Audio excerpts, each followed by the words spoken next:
SLBC ప్రమాద rescue ఆపరేషన్లో సింగరేణి సంస్థ కీలకంగా మారింది. మైనింగ్ ప్రమాదాల్లో పనిచేసిన అనుభవం ఉండటంతో ఆ సంస్థ సహకారం తీసుకుంటుంది రాష్ట్ర ప్రభుత్వం. ఇక సింగరేణి సీఎండీ బలరాం దగ్గరుండి రెస్క్యూ ఆపరేషన్లో సిబ్బంది పాల్గొనేలా ప్రోత్సహిస్తున్నారు. ఎస్ఎల్బీసీ టన్నెల్ నుంచి సింగరేణి పనితీరుపై మరింత సమాచారం మన ప్రతినిధి ఏవై స్వామి అందిస్తారు. ఇప్పుడు సింగరేణికి సంబంధించినటువంటి సిబ్బంది అంతా కూడా కీలక పాత్ర పోషిస్తున్నారు. సింగరేణి మైనింగ్ ఏరియాలో పనిచేసినటువంటి సిబ్బంది సహాయం కూడా రాష్ట్ర ప్రభుత్వం తీసుకుంటుంది. మనతో పాటు సింగరేణి సంబంధించిన సీఎండీ కోసం బలరాం సార్ ఉన్నారు, వాళ్ళని తెలుసుకుందాం. సార్ చెప్పండి సార్, మీరు ఈ రోజు దీనికి సంబంధించి ఎంతమంది సిబ్బంది ఇందులో ఇన్వాల్వ్మెంట్ చేస్తున్నారు? చాలా మంది కూడా ఇప్పుడు మీ మీద పెద్ద ఎత్తున ఆశలు పెట్టుకున్నారు. మీ సంస్థ ఏ విధంగా పనిచేయబోతుంది? మనకు సింగరేణి సంస్థలో ఎక్స్పర్ట్ ఉన్నారు. మనకు rescue team, active rescue personal దాదాపు ఇప్పటికీ 170 మంది వచ్చి ఉన్నారు. ఇంకో 20 మంది వచ్చేస్తున్నారు. ఇంతకుముందే 20 మంది పనిచేస్తున్నారు. మొత్తం 210 మంది దాకా మనం సిబ్బంది ఉన్నారు.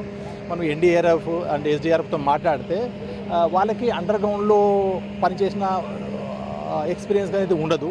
మన సింగరేణి సంస్థకి టన్నెల్లో పనిచేయడము, అండర్ గ్రౌండ్లో పనిచేయడం అనేది దినసరి చర్య, వీళ్ళకి రొటీన్ దాకా ఉంటుంది. ఇప్పుడు మనము నిన్న వెళ్ళొచ్చిన వాళ్ళు ఉన్నారు, అంటే నేను ఈవినింగ్ పంపించాము.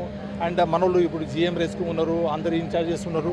వీళ్ళకందరూ రొటీన్ పని కాబట్టి రా కటింగ్ కానీ, ఆ తర్వాత హెచ్డిపిపి కటింగ్ కానీ, ఆ తర్వాత ఐరన్ కటింగ్ కానీ, ఇవన్నీ మనకి ఎక్స్పర్టైజ్ ఉంది. హైగ్రోమీటర్స్ ఏమైనా ఎక్విప్మెంట్స్ కూడా మనకు ఉన్నాయి. డెఫినెట్లీ ఆ స్లరీ కానీ, ఆ బురద లాంటివి తీయడం కానీ, ఆ తర్వాత గ్రావెల్ మెటీరియల్ అవన్నీ ఉన్నాయి. అవన్నీ తీయడంలో డెఫినెట్లీ మన సింగరేణి పర్సన్స్ అందరూ యాక్టివ్గా పని చేయగలుగుతారు. అండ్ హోప్ వీళ్ళ మనము దాదాపు సింగరేణి సంస్థ నుంచి మ్యాక్సిమం క్లియరెన్స్ చేసేసి వాళ్ళని రెస్క్యూ టీంలో సక్సెస్ అవుతామని మేము భావిస్తున్నాం. అనేక రకాల ఆపరేషన్లో సింగరేణి రెస్క్యూ టీం కూడా పాల్గొన్నది. ఈ రోజు సంబంధించి ఈ టీంలో కూడా మీరు పాల్గొంటారు. ప్రభుత్వం నుంచి మీకు ఎలాంటి రిక్వెస్ట్ వచ్చింది? ప్రభుత్వము మనము మ్యాక్సిమం అంటే ఇప్పటికే దాదాపు ఈ రోజు వారం రోజులు అవుతుంది. మ్యాక్సిమం ఈ క్లియరెన్స్ తక్కువ టైంలో చేయాలని మనకు ప్రభుత్వం నుంచి వాళ్ళు చెప్పి ఉన్నారు. దానికోసం మనం యాక్టివ్గా అంతకుముందు ఇనిషియల్గా మనం 20 మందిని పంపించాము. సో గత 2 రోజుల్లో ఈ రోజు మనం 200 మందిని అడిషనల్గా తీసుకొచ్చాము మనం రెస్క్యూ టీంని. Thank you sir. చూస్తున్నా ఖచ్చితంగా ఈరోజు సింగరేణి సంబంధించిన సీఎండీ బలరాం సార్ చెప్తున్న విషయం ఏంటంటే, ఖచ్చితంగా ఇప్పటికే మేము పెద్ద సంఖ్యలో దాదాపుగా స్టాఫ్ను తీసుకొచ్చాము. సింగరేణి గోల్డ్ మైన్స్లో మైనింగ్లో పనిచేస్తున్న సిబ్బంది అంతా ఎక్స్పర్ట్స్ కాబట్టి దాదాపు 170 మందిని మేము ఇక్కడ డిప్లాయ్ చేస్తున్నామని చెప్పేసి సింగరేణి సీఎండీ బలరాం గారు చెప్తున్నారు. మొత్తానికైతే ఈ రోజు జరుగుతున్నటువంటి ఈ రెస్క్యూ ఆపరేషన్లో సింగరేణితో పాటు మరోవైపు ఇటు సౌత్ సెంట్రల్ రైల్వేకి సంబంధించిన సిబ్బంది అంతా కూడా ప్లాస్మా కటింగ్ యంత్రాలకు సంబంధించి కూడా పాల్గొంటున్నారు.